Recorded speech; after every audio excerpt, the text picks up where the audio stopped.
guys, this is Nurse J at Nursing the Truth, and I hope everyone is having a great Hump Day Wednesday. So, what truth am I bringing today?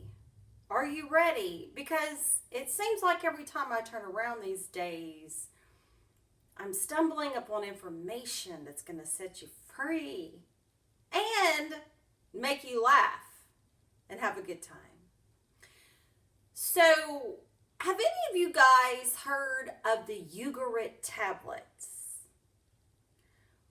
Well, that's something very interesting because you need to research on your Sumerian tablets as well. The oldest tablets ever found with cuneiform writing and the creation story. That these Jews, or whoever and whatever you want to call them, stole to make their sunbook. So, what does the Ugarit tablets and the Bible have to do with anything or anyone, and does it really matter these days? Well, I think it does matter. Because when you start digging into ancient literature and ancient knowledge, you will find what you're looking for, what your soul is yearning for. So let's dig right into this. So there was an ancient Canaanite city called Ugarit. And that was in the Canaan area and in Syria. A little place called Rosh Shamra. The Yale professors on YouTube channel have talked about the Rosh Shamra with the Ugarit tablets and how these people stole from their literature.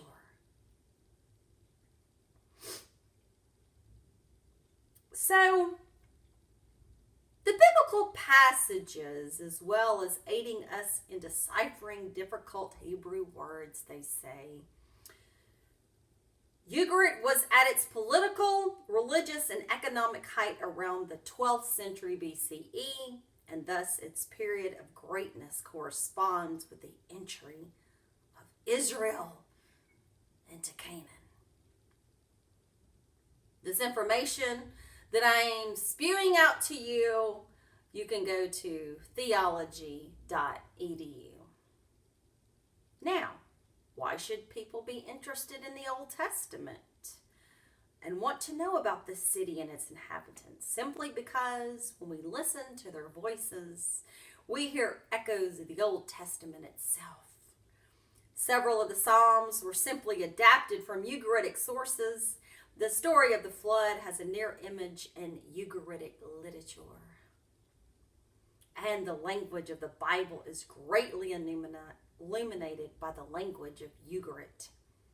For instance, the Psalms in the Anchor Bible series for the necessity of the Ugarit for accurate biblical exegesis.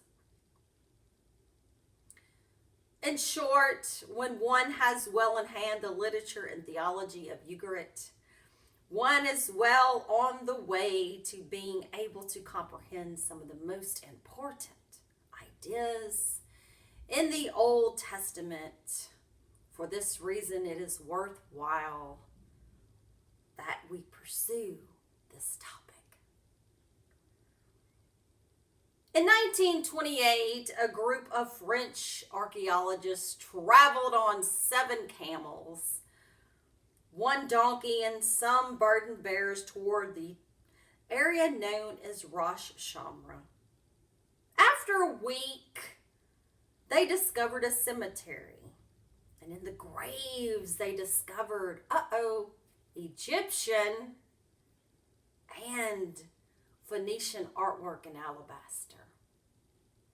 They also found some Mycenaean and Cypriot materials. After the discovery of the cemetery, they found a city and a royal palace that was 18 meters high from the sea. There also Egyptian artifacts were discovered and dated back to the 2nd millennium BCE. The Egyptians were busy. I told you. My beloveds owned Canaan for a long time.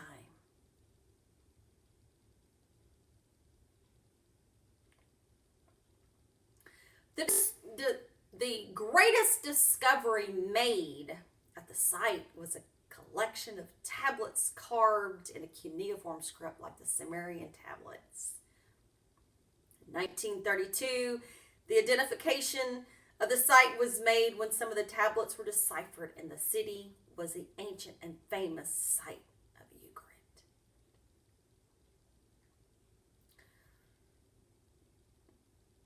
Ugarit experienced a very long history, and the city was built on the site in the Neolithic period around 6000 BCE. The oldest written evidence of the city is found in some text from the nearby city of Ebla, written at about 1800 BCE. At that time, both Ebla and Ugarit were under Egyptian hegemony. Did you hear what I said?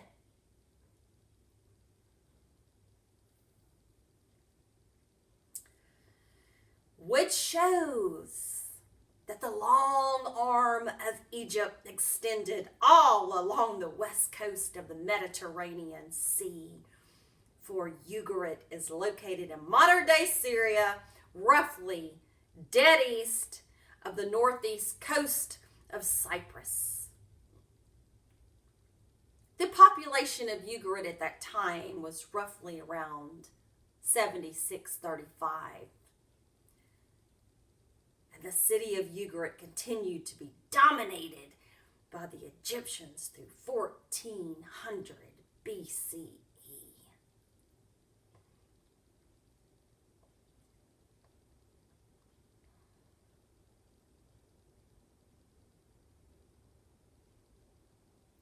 So, where does that lead us?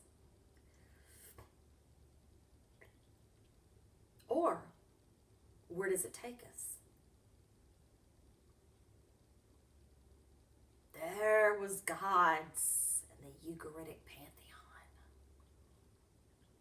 The prophets of the Old Testament rail against Baal, Asherah, and various other gods on nearly every page. The reason for this is simply to understand the people of Israel worship these gods along with, and sometimes instead of Yahweh, the God of Israel.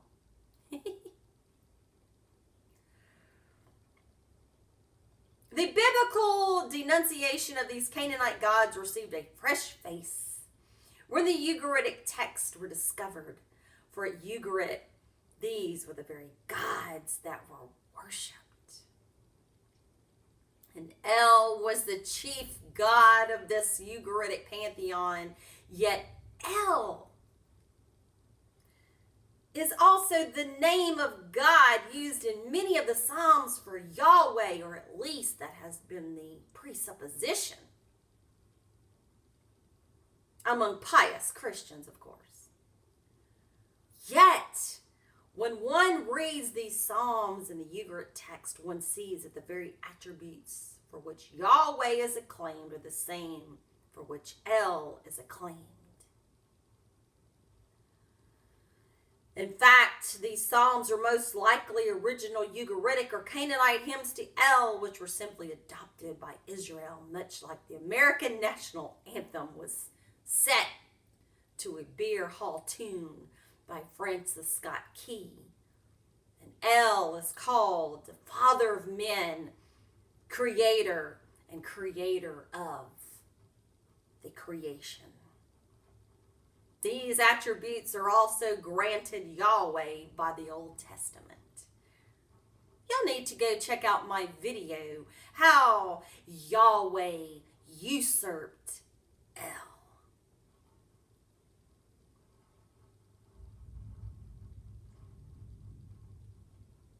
In 1 Kings 22 and 19 through 22, we read of Yahweh meeting with his heavenly council. This is the very description of heaven which one finds in the Ugaritic text. For in those texts, the sons of God are the sons of El.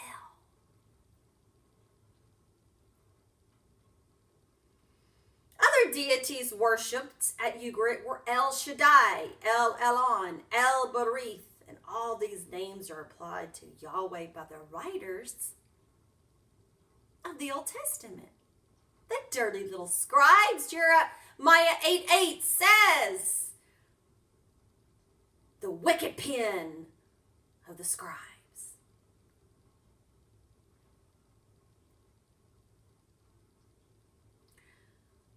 So what this means is that the Hebrew theologians adopted the titles of the Canaanite gods and attributed them to Yahweh in effort to eliminate them.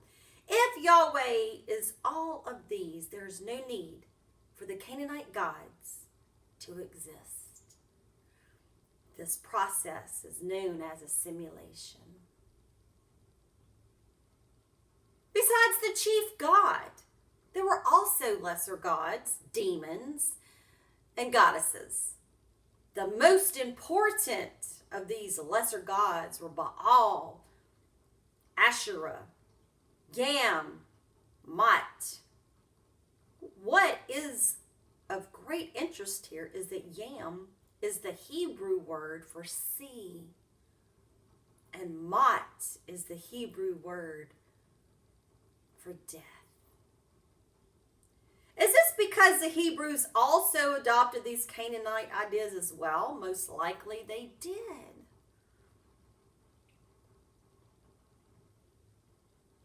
One of the most interesting of these lesser deities, Asherah plays a very important role in the Old Testament. There she is called the wife of Baal, but she is also known as the consort of Yahweh. How funny. That is among some Yahwehists. Asherah is Yahweh's female counterpart. Inscriptions found dated between 850 and 750 BCE say, I bless you through Yahweh of Samaria and through his Asherah.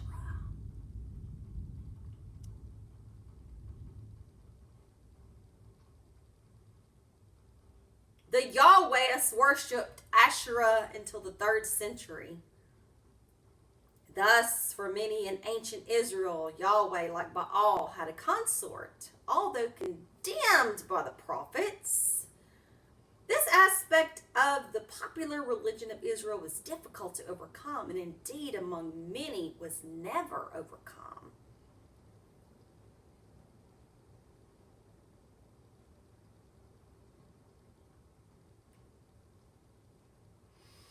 There is one Ugaritic text which seems to indicate that among the inhabitants of Ugarit, Yahweh was viewed as another son of El. Wow. So, in the Ugaritic text, you have Yahweh, which is a son of El. But in the Hebrew Tanakh, or the Torah, they messed with it and put Yahweh in front of El. Knowing good and well that Yahweh was a son of El. He was not the creator, and he was not the creator of the creation. This is sick.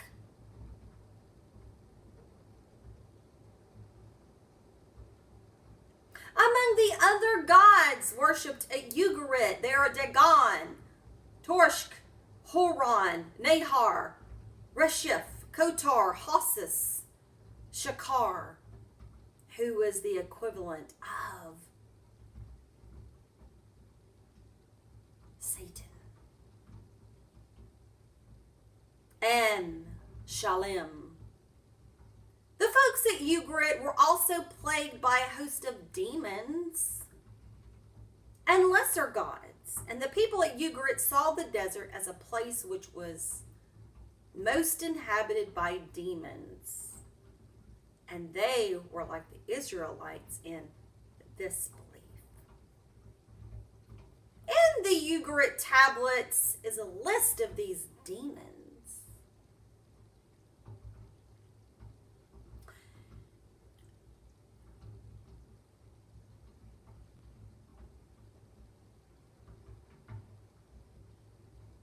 Another creature that has ties to the Old Testament is Leviathan in Isaiah 27:1.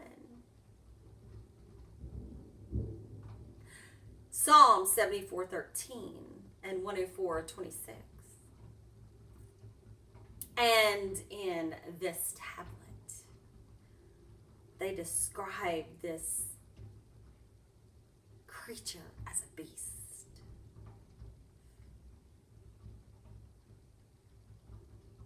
Wow, we are getting down and dirty with this exposure.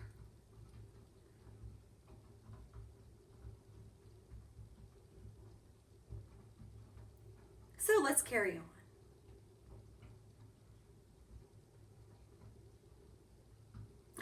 Oh, this is hilarious.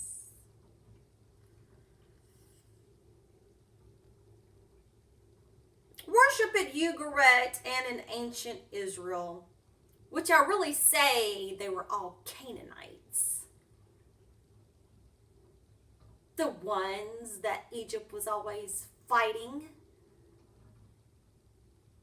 The ones that were probably the Hyksos ancestors, that they shoved their ass all the way to Syria, and that's where they stayed, and they knew the Egyptian stuff, and they twisted it. Yes, that's what they did.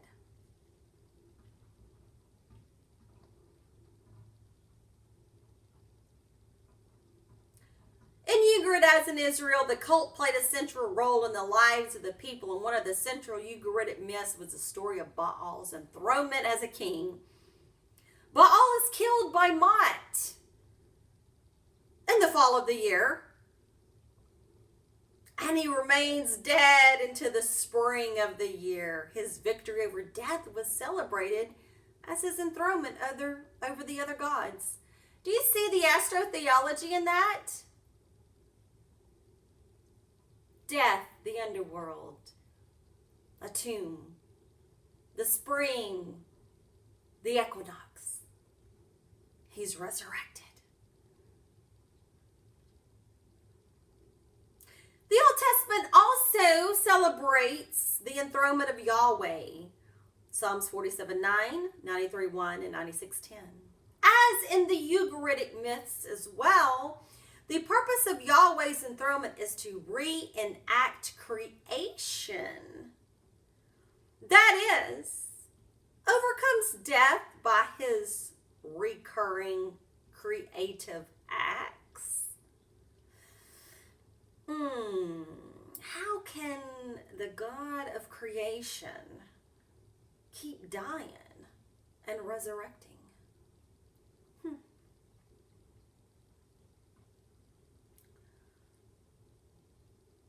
The major difference between the Ugaritic myths and the Bible hymns is that Yahweh's kingship is eternal and uninterrupted, while Baal is interrupted every year by his death and then the fall.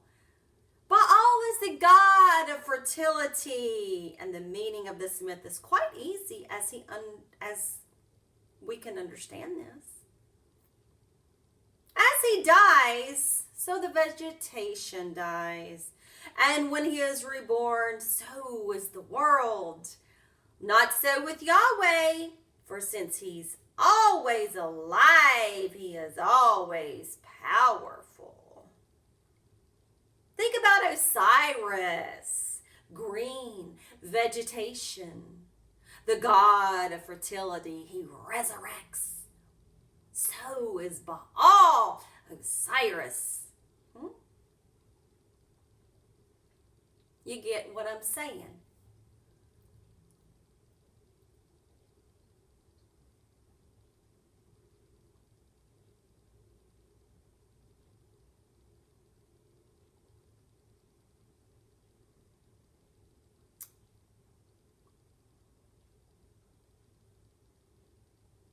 Oh, well, let's see. The rituals performed in Ugaritic worship involved a great deal of alcohol and sexual promiscuity. Worship at Ugarit was essentially a drunken orgy in which priests and worshippers indulged in excessive drinking and excessive sex. And this because the worshippers were attempting to convince Baal to send rain on their crops. Since rain and semen were seen in the ancient world as the same thing as produced fruit, it simply makes sense that the participants in fertility religion behaved this way. Perhaps this is why in Hebrew religion the priests were forbidden to take part in wine or performing any rituals, and also why females were barred from the precincts.